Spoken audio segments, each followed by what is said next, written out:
Figure 14 shows the vertical force on an aeroplane. Use the information from the diagram to determine the size and direction of the resultant vertical force on the aeroplane. So you have two forces here. This is really quite easy. All you're doing is subtracting one from the other. So you get a net force. Remember, the resultant force is a net force. What's left over when you play two forces off against each other. So if you found the difference, you'd see the size is 0.9 kilonewtons, but you must say the direction as well. So the direction is upwards. That's obvious because this is a larger number than this one, so there'll be a little bit more net force in this direction.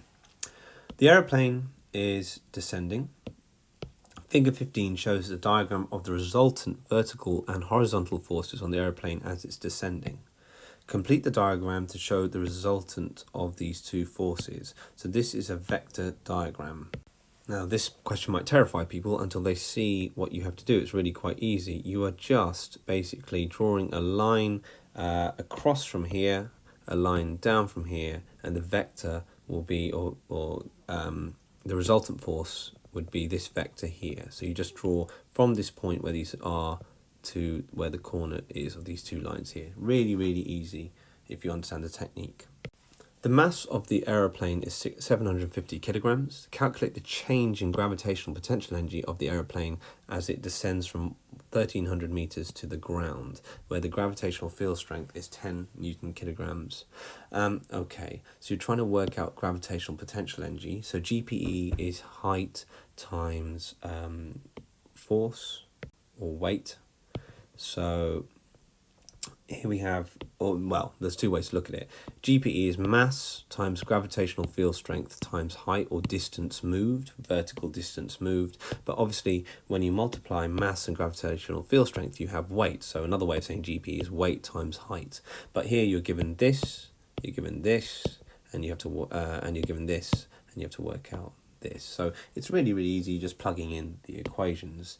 You could just find it in the formula sheet at the back. So 750 times 10 times 1300 will give you that many joules. There's no unit conversions here either, but be careful. If it gave it in grams, you'd have to convert it to kilograms. The aeroplane is powered by an engine that burns fuel. The fuel supplies a total of 6,500 kilojoules of energy every minute. The efficiency of the engine is 70% or 0.7. Calculate the power output of the engine. Give your answer in kilowatts. So for 4 marks, must be quite a lot to get going on here. So we're trying to work out the power output. So how do we work out power? Well, power is energy transferred over time. Unless you're looking at circuits where it's current times potential difference. Here it's energy transferred over time. So now we have time because we have seconds. We know it's happening every minute, but we have the fuel supplies a total of 6,500 kilojoules of energy.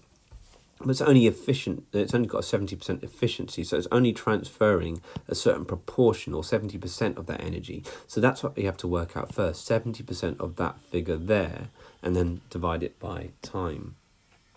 So 70% efficient or 0.7 means to work out the proportion or 70% as a proportion of this, you just multiply the decimal figure 0.7 by the value you've got. So the total amount of energy supplied. That will give you 4,550 kilojoules. Now you can just plug into the equation. So 4,550 kilojoules divided by 60 seconds. Don't do 1 minute. It has to be in seconds because power or energy transferred, power is a measure of joules transferred per second, energy transferred over time. Literally, that's what power is.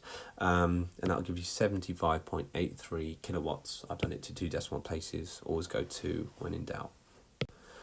Explain why the efficiency of the engine is less than 1. So why isn't it completely efficient? So remember, efficiency is useful energy out divided by total energy in. So if it's not 100% efficient, basically we're saying that not all of the energy coming in is transferred to useful forms and some is being transferred to waste. So you'd say output energy is less than input energy. So what we're outputting is less than what's coming in, and that's because some energy is transferred to less useful forms or transferred to waste.